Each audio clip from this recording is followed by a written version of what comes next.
तो आज हम बात करेंगे equation of tangent line to ellipse at point. यानी अगर आपने किसी पॉइंट पे एलिप्स के किसी भी पॉइंट पे टेंजेंट फाइंड आउट करना हो तो उसका क्या प्रोसीजर है। देखें, प्रीवियस लेक्चर में जब हमने एलिप्स की बात की तो हमने कहा let's say this is ellipse जो कि हॉरिजॉन्टल एलिप्स है और मेरे पास एक लाइन है, ठीक है, एक लाइन है जिसको मुझे आइडेंटिफाई करना था क्या ये लाइन जो है वो टेंजेंट टू एलिप्स है, एलिप्स को टच भी करिए नहीं करिए, 2 पॉइंट पे टच करिए, 3 पॉइंट पे टच करिए, ये हमने केसेस डिस्कस किए थे। अभी हम बात करेंगे कि अगर एलिप्स के किसी भी पॉइंट पे टेंजेंट ड्रॉ करना हो, ये टेंजेंट एक लाइन की इक्वेशन फाइंड आउट करनी हो तो क्या तरीका है। अब definitely let's say this is ellipse और अगर मैं इसके कोऑर्डिनेट जो है वो एक्सिस ड्रॉ कर लूं, this is my Y axis, ठीक है, this is Y axis and this is somehow X axis, ये बिल्कुल मिडिल में नहीं है लेकिन लेट्स से असम्पशन के लिए it make work, x axis है, ये वाई एक्सिस है। अब अब हम देखते हैं कि लेट्स से कोई एक पॉइंट ले लें, कोई एक पॉइंट ले लें एलिप्स पे, कोई भी एक point, let's say this is the point P x1 y1, this is a point जो कि है x1 y1 x1 y1। अब इसका मतलब है पॉइंट स्लो फॉर्म का कॉन्सेप्ट हम यूज कर सकते हैं, पॉइंट स्लो फॉर्म, ठीक है, point slow form, point slope form, point slope, चले मैं यहाँ पे point slope form, point slope form, ठीक है। अब what is point slope form, point slope form क्या है, हमारे पास है y माइनस, चले y माइनस y1, चल दोबारा से लिखता हूं मैं, y minus y1 is equal to m into X minus x1, x minus x1। यानी क्या मतलब हुआ कि अगर हमारे पास दो पॉइंट्स, अगर हमारे पास एक पॉइंट गिवन हो और स्लोप गिवन हो, ठीक है, उस लाइन की, तो हम equation of tangent line find out कर सकते हैं। अब स्लोप कैसे फाइंड आउट की जा सकती है, डेफिनेटली इक्वेशन ऑफ एलिप्स, अगर मैं हॉरिजॉन्टल एलिप्स की इक्वेशन लिखता हूं तो एलिप्स इक्वेशन यानी इक्वेशन ऑफ एलिप्स, चलें, equation of ellipse, what is equation of ellipse, horizontal form में क्या है, वो है x square over A square with with origin zero, ठीक है, ओरिजिन कहाँ पे, सेंटर कहाँ पे लाई कर रहा है इसका, 0 0 पे लाई कर रहा है, ठीक है। तो X square over A square plus Y square over B square, our b square is equal to 1 where a is the length of major axis, semi major axis I mean to say, a is the length of semi major axis and b is the length of semi minor axis, ठीक है। यानी this is a, ये आपके पास this is a length and this is b length, length of semi major axis and length of semi minor axis। अब देखिए ये तो एक कर्व है, अब कर्व की स्लोप कैसे फाइंड आउट की जाए, कर्व की स्लोप कैसे फाइंड आउट की जाए, अब ये हम डेफिनेटली ये बात हम पढ़ते हुए आ रहे हैं। अगर मैं इसका फर्स्ट डेरिवेटिव ले लूं, अगर मैं इस फंक्शन का फर्स्ट डेरिवेटिव ले लूं तो फर्स्ट डेरिवेटिव जो होगा डेफिनेटली वो स्लोप ऑफ दिस एलिप्स को रिप्रेजेंट करेगा, एलिप्स की स्लोप को रिप्रेजेंट करेगा। चले जी, आप फर्स्ट डेरिवेटिव ले लें। अब this is where derivative help us, अब देखें यहाँ पे डेरिवेटिव ने अगेन हमें हेल्प किया, ठीक है। अब हम इसको डिफरेंशिएट कर लेते हैं, इसको हम डिफरेंशिएट कर लेते हैं, differentiating with respect to, differentiating both side with respect to X, ठीक है। तो ये देखें आपके पास डी बाई डी एक्स, ठीक है, और ये कंप्लीट जो है आपके पास equation X square over A square plus Y square over B square, Y square over B square is equal to D by D X of 1। अब कांस्टेंट का डेरिवेटिव क्या होता है, 0, कांस्टेंट का डेरिवेटिव क्या है, 0, तो लेफ्ट हैंड साइड तो आपकी बन जाएगी 0। अब हम थोड़ा सा मैथमेटिक्स यानी इंटीग्रेशन डिफरेंशिएशन की तरफ आ जाते हैं, ठीक है। मैं इसको डिफरेंशिएट करूंगा, देखें एडिशन फंक्शन में हमने जो रूल पढ़ रखा है वो क्या है कि दोनों के डेरिवेटिव अलग अलग लिए जाएंगे, D by D X X square over A square इसका अलग से डेरिवेटिव लिया जाएगा and plus D by D X of Y square over B square इसका अलग से डेरिवेटिव लिया जाएगा, Y square over B square इसका अलग से डेरिवेटिव लिया जाएगा और इसका डेरिवेटिव क्या हो जाएगा, 0।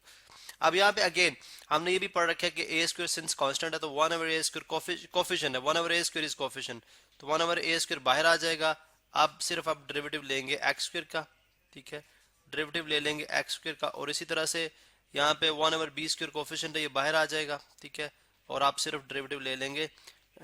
D by D X of Y square का, ठीक है, इज इक्वल टू 0। अब यहाँ पे फर्दर मैं इसको सॉल्व करूं, अगर फर्दर मैं इसको सॉल्व करूं तो किस तरह से सॉल्व होगा ये आप देख सकते हैं, 1 over A square times 1 over A square times 2x, ठीक है, यानी पावर फॉर्मूला अप्लाई करें एक्स की पावर एन, एक्स की पावर एन, यहाँ पे मैं आपको बता दूं दिस इज एक्स की power N which is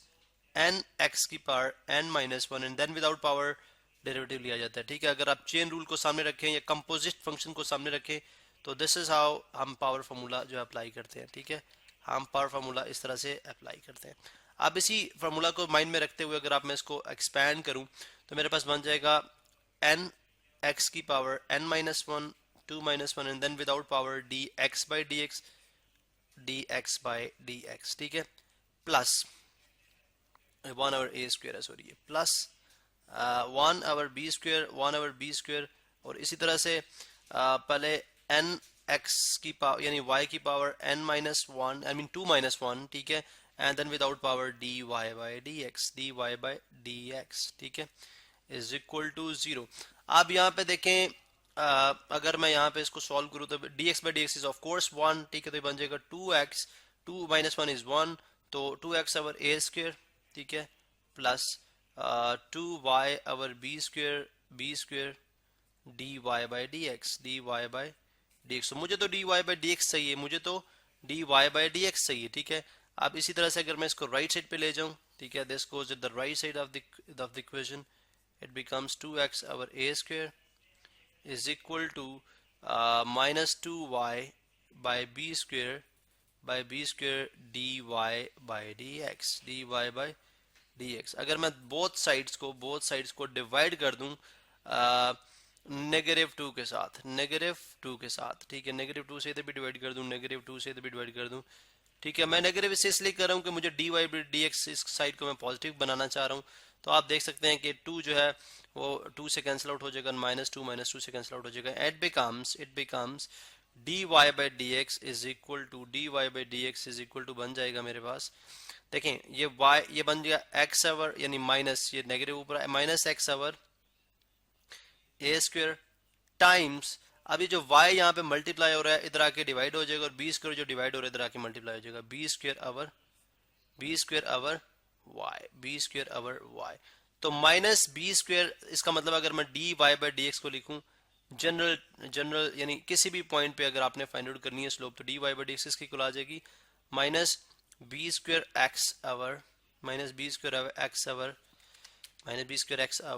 a²y, ठीक है। लेकिन अगर आप एट पॉइंट, जैसे कि हम स्टार्ट में हमने बात की थी कि हम जो है slope of this ellipse at point x1 y1 find out करने जा रहे हैं, तो डेफिनेटली फिर आप जो यहाँ पे स्पेसिफिक कर देंगे, जनरल से अभी हम स्पेसिफिक कर देंगे इसको,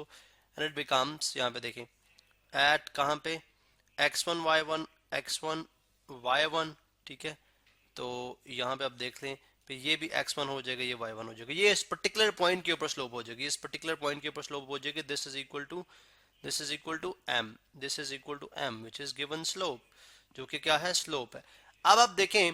तो मैं यहाँ पे अगर ये वाली जो m की वैल्यू आई है मेरे पास, this is the value of m, अगर मैं ये वैल्यू रिप्लेस करूँ स्टार्ट में गिवन इक्वेशन में, आपको स्टार्ट में ले चलूँ, तो अगर मैं इस इक्वेशन में ये वैल्यू इंसर्ट करता हूँ इन दिस इक्वेशन, ठीक है, इन दिस इक्वेशन, तो क्या form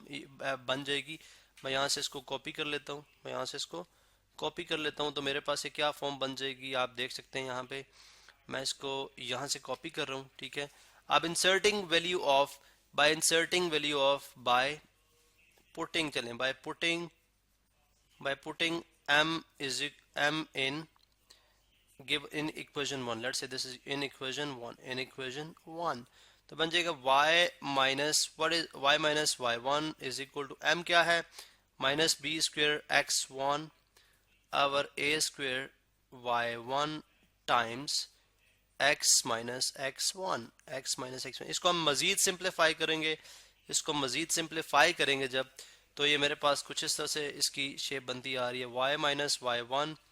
times a² y1 is equal to minus b² x1 times x minus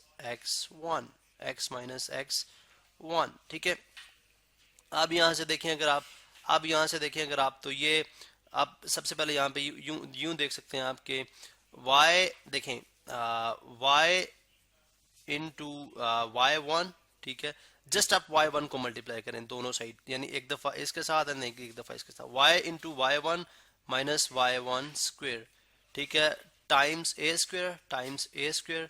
is equal to minus b², और यहाँ पे भी आप सिर्फ x को मल्टीप्लाई करें, एक दफ़ा इसके साथ है देन इसके साथ, ठीक है। तो ये बन जाएगा x1 times x and minus into minus plus, ठीक है। बल्कि अभी ब्रैकेट इनसाइड द ब्रैकेट है, ठीक है, इनसाइड द ब्रैकेट है, तो इसको, या बल्कि हम यूं भी कर सकते हैं कि नेगेटिव जो बी स्क्वायर है इसको नेगेटिव साइन को भी मल्टीप्लाई कराए जा रहे हैं, ठीक है। तो B square will become minus x1 x और प्लस x1 स्क्वायर, ठीक है। अब यहाँ पे डिवाइडिंग बोथ साइड बाय दोनों साइड को ए स्क्वायर बी स्क्वायर से डिवाइड कर दें, ए स्क्वायर बी स्क्वायर से इसको भी डिवाइड कर दें बाय ए स्क्वायर बी स्क्वायर और इसको भी डिवाइड कर दें बाय ए स्क्वायर बी स्क्वायर। अब यहाँ से देखें ये ए स्क्वायर से कैंसिल आउट हो जाएगा, यहाँ से बी स्क्वायर से कैंसिल आउट हो जाएगा और ये अलग अलग डिवाइड होगा दोनों से। y1 अवर बी स्क्वायर, ठीक है,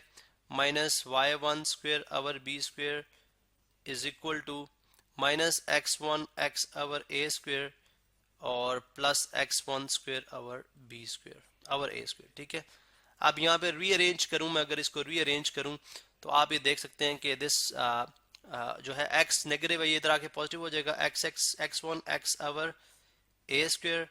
plus y1 over B square, this is x। चले x मैं इसको कर रहा हूं तो इसको मैं x1 लिख दिया मैंने, x1 x लिख देते हैं, ठीक है, या चले x1 लिख देते हैं, ठीक है। तो x1 over A square plus y1 over B square is equal to x1 square over A square plus y1 square our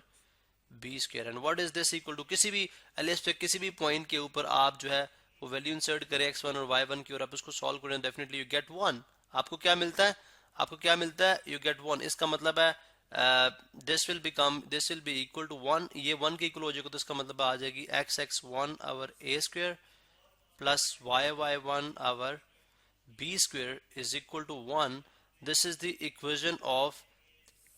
tangent at any point on ellipse, यानी किसी भी पॉइंट के ऊपर आपने equation of tangent find out करना है तो आप इस इक्वेशन को यूज करेंगे, ठीक है। This is the equation of tangent line at point x1 y1। तो किसी भी पॉइंट के ऊपर आप फाइंड आउट करना चाहते हैं तो आप x1 y1 जो भी पॉइंट होगा आप यहाँ पे इंसर्ट करेंगे, आपके पास इक्वेशन ऑफ टेंजेंट आ जाएगी एट पर्टिकुलर पॉइंट।